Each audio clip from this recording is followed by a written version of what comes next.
નમસ્કાર મિત્રો, કેમ છો? ગબો લગ્નમાં વેઇટરનું કામ કરીને ઘરે આવે છે. એટલે ભાગીયાને કહે છે, ગબા આખો દિવસ દોડધામ કરી આવે, થાકી ગયો હોઈશ. ગબો કહે, ના, હું તો એકદમ ફિટ છું. એટલામાં ખુરશી પર બેસવા જાય છે અને નીચે પડી જાય છે. એટલે છોટી બોલી, પપ્પા, તમે લગ્નમાં કામ કરીને ખૂબ થાકી ગયા લાગો છો. તમારામાં કમ શક્તિયા થઈ ગઈ છે. તમારે હવે હોસ્પિટલ જવું જ પડશે.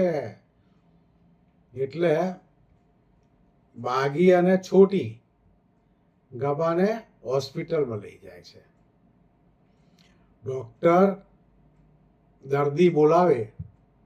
ડોક્ટર કહે, આગળ કોણ છે? ગબાભાઈ સીધા ડોક્ટરની કેબિનમાં ઘૂસી જાય છે. ડોક્ટર કહે, તમારો નંબર? ગબો કહે, મારો નંબર તો 58000000. આગળ શું છે મને કઈ ખબર નથી. ડોક્ટર હસી પડ્યા. ડોક્ટર કહે છે, શું તકલીફ છે તમને? ગબો કે, ઘરે બધા મને એવું કહે છે કે હું બહુ ગોટાળા કરું છું. તમને એવું લાગે છે કે હું ગોટાળા કરતો હોય? ડોક્ટર હસે છે અને કહે છે, એ બીમારી નથી, તો એ અલગ જાતની બીમારી છે.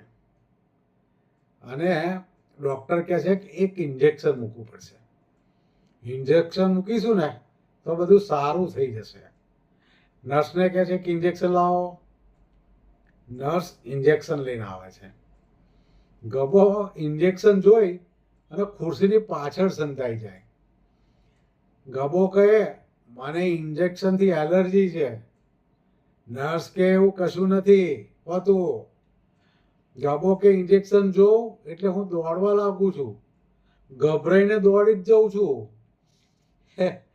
એટલે ઇન્જેક્શન જોતા જ ગબાભાઈ દોડી ભાગતા ખોટા રૂમમાં ઘૂસી જાય છે. અને બધા દર્દીઓ હોય છે અને દર્દીઓને કહે છે, બધા ભાગો ભાગો રે ભાગો, ઇન્જેક્શન આવી ગયું. બધા દર્દીઓ ગભરાઈને ઊભા થઈ જાય છે.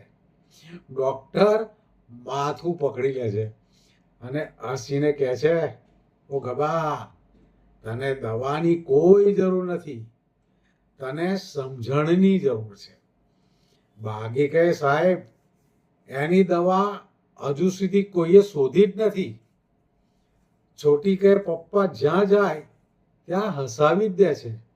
બધા હસી પડે છે. દોસ્તો, હોસ્પિટલમાંથી ગબો ઘેર આવે છે, પણ આવતીકાલે સાંજે 7 વાગે ગબો બેંકમાં જાય છે. તો જોવાનું ભૂલતા નહીં. અને જો વિડીયો ગમ્યો હોય તો લાઈક, કોમેન્ટ, શેર જરૂર કરજો મિત્રો. ધન્યવાદ.